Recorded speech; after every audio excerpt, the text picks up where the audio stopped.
नमस्कार मित्रांनो. आज सुनील भाऊ सोबत आपण आलोय इथं शिरापूर मोदळवाडी घाट आहे हा. तर या घाटाच्या कडेला आपण उभं राहिलोय बरं का आता. तर आता आपण सुनील भाऊला एक प्रश्न विचारू. सुनील भाऊ, हे तुम्हाला घाटाचे उतार कसे वाटले? एकदम तीव्र उतार आहे ते सगळे. गाडी चालवायला कसं वाटलं? भीती वाटते इथं गाडी चालवायला बरंच. चांगली भीती वाटते आहे ना? हो. एकदम उताराचे रस्ते आहेत आणि हं, घाट म्हटलं तर उतार असणारच, चढ उतार तर असणारच. हं. परंतु मित्रांनो, आणि जास्तच उतार आहे त्याच्यामुळे गाडी चालवायला एकदम असं भीतो. ह्या पॉइंटला आणि वरती गेल्यानंतर या 2 पॉइंटला गेल्यानंतर जरा गाडी चालवायला भीती वाटते. त्याच्यानंतर समोरून कोण आलंय ते पण लवकर लक्षात येत नाही. त्यामुळे शांततेत गाडी चालवावी लागते. हॉर्न वगैरे वाजवून. कारण काय होतं माहिती आहे का, वरून जो येणार आहे ना, तो पण फास्ट असतो आणि खालच्या बाजूने वर जो चढणार आहे, त्याला पण वर चढायचे असतं त्याच्यामुळे तो पण मोसममध्ये येतो. त्याच्यामुळे थोडंसं शांततेत गाडी चालवायला पाहिजे या ठिकाणी बरं का. आणि मित्रांनो, खरं आहे ते.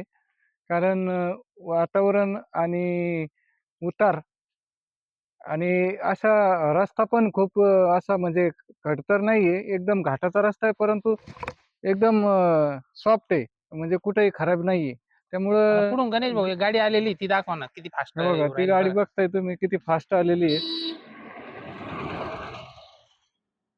आपण जे थांबलोय ना गणेश भाऊ या हे बघा उतारावर, आता. तर ते सुद्धा म्हणजे घातक आहे. इकडं-तिकडं जर रोड क्रॉस करायचा असला तर अगोदर गाड्यांचा आवाज घेणं, कारण गाडी आलेली दिसत नाही. गाडी डायरेक्ट जवळ आल्यानंतरच कळतंय गाडी आली म्हणून हं, कुठूनतरी. हं, हं, हं.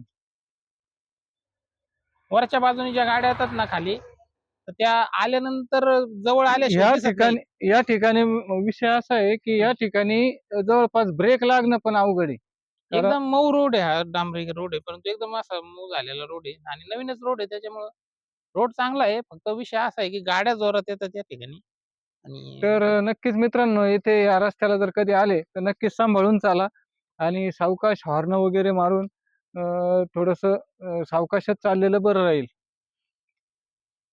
आणि बाकी म्हणजे परिसर असा फिरण्यासाठी वगैरे जर आलं तर एक नंबर आहे. इकडून डोंगर, इकडून एकदम असं वातावरण एकदम निसर्गरम्य आहे इथं. फक्त तर ठीक आहे मित्रांनो, आपण या ठिकाणी थांबतोय. जय चला, हिंद, जय महाराष्ट्र. जय हिंद, जय महाराष्ट्र. धन्यवाद.